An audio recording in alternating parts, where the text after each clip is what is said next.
Hello, आज का हमारा टॉपिक है जैनिज़्म के बारे में। जैनिज़्म 7th सेंचुरी से 5th सेंचुरी बीसी तक जो है वो इंडियन सब कॉन्टिनेंट में इसका राइज एंड स्प्रेड हुआ। हिस्टोरियन के मुताबिक इंडियन सब कॉन्टिनेंट में जैनिज़्म का राइज और स्प्रेड तीर्थंकराज जो 24 सेंट्स उसे भी कहा जाता है, उनके ज़रिए जैनिज़्म की स्प्रेड जो है वो इंडियन सब कॉन्टिनेंट में हुई। ये 24 सेंट्स जो थे वो लोगों को इस दुनियावी ज़िंदगी से मतलब दुनियावी ज़िंदगी से कामयाबी की तरफ जो है वो उसकी जो है वो प्रीचिंग करते थे, और इन लोगों की प्रीचिंग से जो है वो जैनिज़्म इंडियन सब कॉन्टिनेंट में जो है वो डेवलप्ड हुई। इन 24 सेंट्स में सबसे पहले जो सेंट था उसका नाम था ऋषाबा। ऋषाबा ने मुख्तलिफ जगहों में जो है वो जैनिज़्म की जो डॉक्ट्राइन्स है उसकी जो है वो प्रीचिंग की, और इन 24 सेंट्स में सबसे जो आखिरी जो दो सेंट्स थे उसमें से एक था महावीरा और दूसरा था परसवनंत। तो पहले परसवनंत ने जो है वो अपनी डॉक्ट्राइन्स जो है वो स्प्रेड किए इंडियन सब कॉन्टिनेंट में, और मुख्तलिफ जगहों में उन्होंने जो है वो जैनिज़्म की जो मेन बातें थी वो उसकी स्प्रेड और इंडोक्ट्रिनेशन जो है वो उन्होंने शुरू की। हिस्टोरियन के मुताबिक परसवनंत जो है वो 30 ईयर्स एज में उन्होंने ये जो दुनियावी ज़िंदगी है उसको जो है वो तर्क कर दिया और मेडिटेशन में जो है वो चला गया, और 84 डेज़ के बाद उसने जो है वो सुप्रीम जो नॉलेज है वो जो जैनिज़्म की नॉलेज थी वो जो है उसे मिला। हिस्टोरियन के मुताबिक परसवनंत जो है वो इंडियन सब कॉन्टिनेंट में बनारस का जो किंग था उसका बेटा था। 84 डेज़ मेडिटेशन के बाद उसने फोर मेन जो डॉक्ट्राइन्स थी जैनिज़्म की उसकी स्प्रेड करना जो है वो शुरू की। सबसे पहले जो डॉक्ट्राइन थी वो थी नॉट टू इंजर लाइफ, मतलब किसी लाइफ या जानदार चीज़ को जो है उसको आप इंजर नहीं करेंगे, नुकसान नहीं पहुंचाएंगे। Second, not to tell lie, मतलब आप झूठ नहीं बोलेंगे। 3, नॉट टू स्टील, मतलब आप किसी से जो है वो चीज़ नहीं छीनेंगे, मतलब चोरी नहीं करेंगे। और 4 number, not to possess property, मतलब आप किसी प्रॉपर्टी को जो है वो पोजेस नहीं करेंगे। तो ये 4 जो मेन प्रिंसिपल्स थी वो परसवरंत ने जो है वो जैनिज़्म के लिए जो है वो रखी। 24 सेंट्स में सबसे आखिरी जो सेंट था उसका नाम था महावीरा। महावीरा सबसे आखिरी प्रीचर था जैनिज़्म का। उसका असल नाम वर्धमाना था। वो नॉर्थर्न बिहार में वैशाली की जगह में जो है, वैशाली एक जगह है नॉर्थर्न इंडिया में, नॉर्थर्न बिहार इंडिया में, वहाँ पर जो है एक मशहूर कबीले कश्तरिया के में पैदा हुआ। उसके वालिद का नाम सिद्धार्थ था। वो कश्तरिया कबीले का जो है वो हेड था, मतलब रूलर था।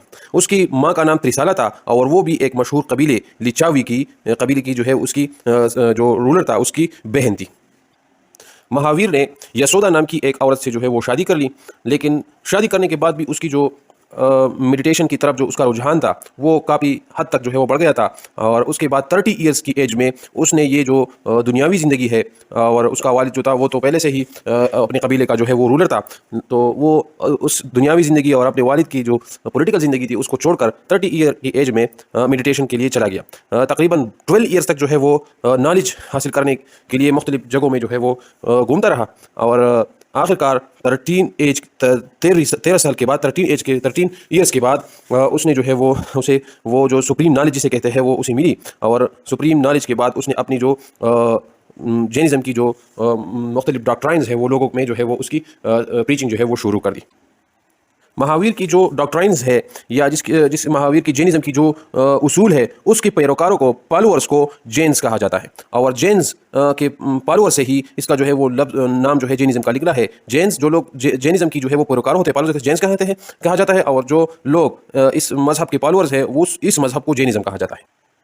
महावीर ने इंडियन सब कॉन्टिनेंट में जो उस वक्त के जो प्रोमिनेंट बादशाह थे उसको भी अपनी इंडोक्ट्रिनेशन प्रीचिंग जो है वो शुरू की, और मशहूर जो इंडियन सब कॉन्टिनेंट में मशहूर जो बादशाह थे उसके में से प्रोमिनेंट बादशाहों में किंग्स में मगाधा, बिम्बिसारा एंड अगस्तासारू को जो है वो अपनी जो इंडोक्ट्रिनेशन है, जो जैनिज़्म की जो मेन प्रिंसिपल है, डॉक्ट्राइन्स है, उसको जो है वो पेश की, और इन्होंने मुख्तलिफ किंग्स ने जो है वो इसकी जो डॉक्ट्राइन्स थी जैनिज़्म की उसे एक्सेप्ट कर लिया।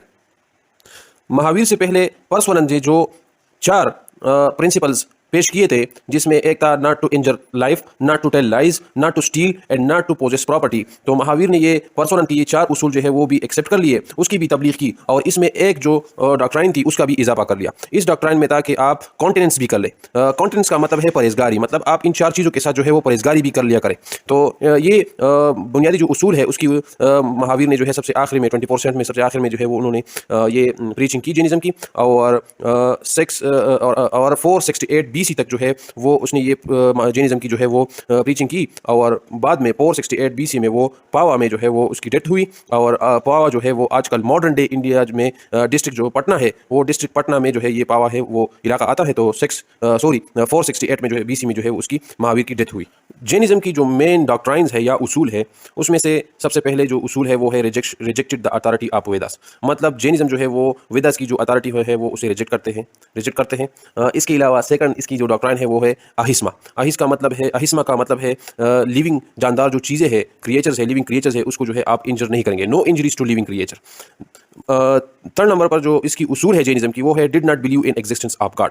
जैनिज्म की जो पैरोकार थे वो गॉड पर जो है वो बिलीव नहीं करते थे। उसका जैनिज्म की जो उसूल है वो है कि आप गॉड के बजाय जो है वो ये अपनी तस्वीर पेश करते हैं कि हर चीज़ में जो है वो उसकी रूह होती है। Every object possess a soul.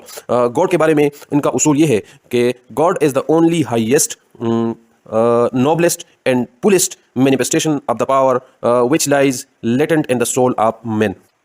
इसके अलावा जैनिज्म की डॉक्ट्राइन्स में ये भी है कि वो हिंदूज़ की जो प्रिंसिपल्स है कर्मा, उसको भी ये एक्सेप्ट करते हैं। इसमें भी वो जैनिज्म जो है वो कर्मा में भी यकीन करते हैं। और इसके अलावा हिंदूज़ की जो बिलीफ है ट्रांसमाइग्रेशन ऑफ सोल। ट्रांसमाइग्रेशन का मतलब है दोबारा जन्म, रीबर्थ। तो ट्रांसमाइग्रेशन या रीबर्थ जो है वो भी जैनिज्म जो है वो इसको एक्सेप्ट करते हैं और इसकी भी जो है वो प्रीचिंग करते हैं। इसके अलावा जैनिज्म की डॉक्ट्राइन में निर्वाणा का भी एक उसूल है, जिसका मतलब है कि आप अपने लिए जो है वो साल्वेशन करें। साल्वेशन मतलब आप ये जो दुनियावी ज़िंदगी है, इस दुनियावी ज़िंदगी को तर्क करके जो हकीकी ज़िंदगी है और जो अपनी जो साल्वेशन है उसकी तरफ जो है वो अटेनमेंट जो है वो आप करें। और इस उसूल को हिस्टोरियन के मुताबिक, जैनिज्म की लिटरेचर के मुताबिक इसे निर्वाणा कहा जाता है। इसके अलावा साल्वेशन के लिए जैनिज्म की उसूलों में 3 जो उन्होंने उसूल पेश किए हैं कि इसके ज़रिए आप साल्वेशन जो है वो हासिल कर सकते हैं, उसे जैनिज्म जो है कि जो प्रेस्ट है वो उसे 3 ज्यूल्स भी कहते हैं। 3 ज्यूल्स। तो साल्वेशन के लिए ये 3 ज्यूल्स या 3 रास्ते जो है वो ये है right path, right knowledge, right action. मतलब आप सीधा रास्ता जो है वो इख्तियार कर ले, सीधा इल्म हासिल करें और सीधा तरीके से जो है वो सिंपल तरीके से उस पर जो है वो फिर अमल करें। तो ये साल्वेशन के लिए उन्होंने 3 उसूल जो है 3 उसूल पेश किए, right path, right knowledge, right action. तो ये सारे जैनिज्म की जो है वो बुनियादी डॉक्ट्राइन्स है, प्रिंसिपल्स है, उसूल है। इंडियन सब कॉन्टिनेंट में जैनिज्म की जो स्प्रेड है वो सबसे पहले ईस्टर्न इंडिया में हुई। ईस्टर्न इंडिया में जैसे आप ये मैप में देख सकते हैं, इसमें पटना, बिहार, वेस्ट बंगाल, कोलकाता, उड़ीसा ये इलाके आते हैं। तो सबसे पहले जैनिज्म की स्प्रेड जो है वो इंडियन सब कॉन्टिनेंट में ईस्टर्न इंडिया में हुई। और बाद में जो साउथर्न इंडिया है, जो मैप में ये देखा जा सकता है, इसमें जो है बाद में जो है साउथर्न इंडिया में भी जैनिज्म की जो है वो स्प्रेड हुई। चंद्रगुप्त मौर्य जो एक प्रोमिनेंट इंडियन रूलर था, किंग था, तो उसने बाज़ जो हिस्टोरियन है ये उसके मुताबिक, बाज़ हिस्टोरियन के मुताबिक ये भी कहा जाता है कि चंद्रगुप्त मौर्य ने भी जैनिज्म की जो उसूल है, प्रिंसिपल्स है, डॉक्ट्राइन्स है, उसे एक्सेप्ट कर दिया। और एक्सेप्शन के बाद जो है उसने उस पर जो है अपनी अमली ज़िंदगी पर जो है वो अप्लाई कर लिया। और जैनिज्म से वो इतना मुतासिर हुआ कि उसने जो है वो बाद में अपनी जो किंगशिप थी उसे छोड़कर मैसूर की तरफ चला गया मेडिटेशन पर। तो मौर्य अंपायर में चंद्रगुप्त के दौर में भी जैनिज्म की जो है वो स्प्रेड हुई थी।